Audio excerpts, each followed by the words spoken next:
Welcome,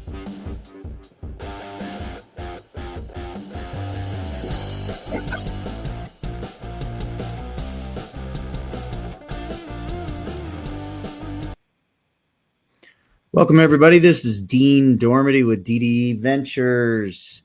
Just going to talk a little bit about my experience with cold calling and getting motivated, identifying motivated sellers. So first off, I always like to get on the phone. Hey, my name is Dean Dormady. I want to be quick. Hey, my name is Dean Dormady. I'm part of a large group of acquisition. We're looking to acquire businesses within your vertical. Have you ever thought about selling your business? So quickly, to get into this is the intake process, high level intake process of how we might go about getting a deal started with the seller. So first off, it's cold calls, emails, direct mail, starting a conversation, and then qualifying the sellers, based on your acquisition criteria. Are they ready to sell? Are they motivated? Do they want to stay on with the business, etc.? So once I determine that over the phone, I quickly want to see, are they willing to provide 3 to 5 years tax returns? I've had some sellers that are not willing to do that, and that's an immediately no. If you can't provide me with your tax returns and your financials, and those numbers match up, then we don't really want to evaluate your business. Will you consider seller finance? So what I want to understand is, are they willing to consider a portion in seller finance? If not all, if not a portion, maybe they're interested in doing 100% seller finance. 100% seller finance is a great option for sellers because they're in the driver's seats. They're in the first position, especially if they're going to stay on with the business and help you grow it for a few years. We always intend to refinance or finance with the bank for the first time. So they're going to get out of it pretty soon either way. But it's always a good start because then you're not dealing with the banks and you can move a lot faster. You can close within 2 to 3 weeks, assuming legal goes well and the due diligence and all the math makes sense. That being said, once we get those initial criteria out of the way, then we're going to look at, I'm going to send over a non-disclosure agreement, get them, we'll mutually sign those.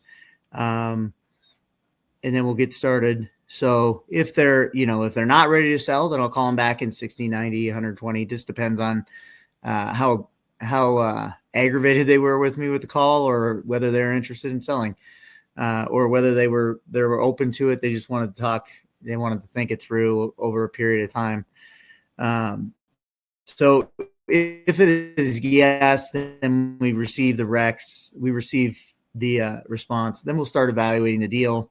We'll do an internal review, send a follow-up questionnaire based on what we've seen, receive responses from the sellers, and then quickly issue an LOI.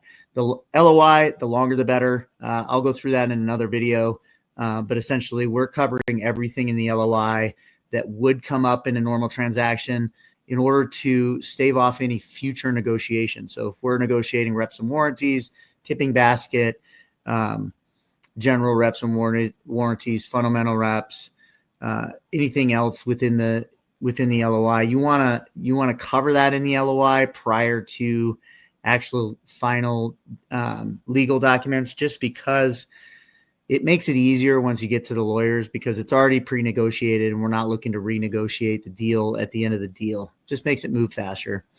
So we issue the LOI. If we get a signed LOI, we typically go under exclusivity within a 90 to 120 day. I like the longer the better, just because you never know what's going to happen with financing. But you can do a 90 to 120 day LOI with 100% seller finance, but you're going to close it in 2 to 3 weeks, and the seller's going to be like, well, why did I sign a 90 to 120 day LOI? Well, you just never know. You want to put some contingencies. You never know what's going to come up, and there may be some negotiation things that take a little longer with the lawyer. So just always be careful. Try to do a 90 to 120 day LOI regardless.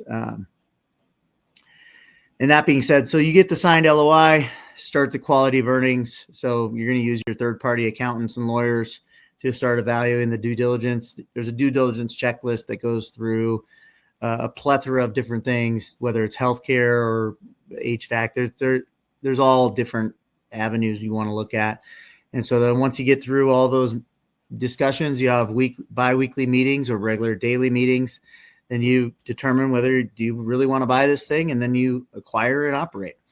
So that's pretty much it. I hope you guys enjoyed this overview of the intake process for how we typically go about getting and sourcing deals and what the overall process is.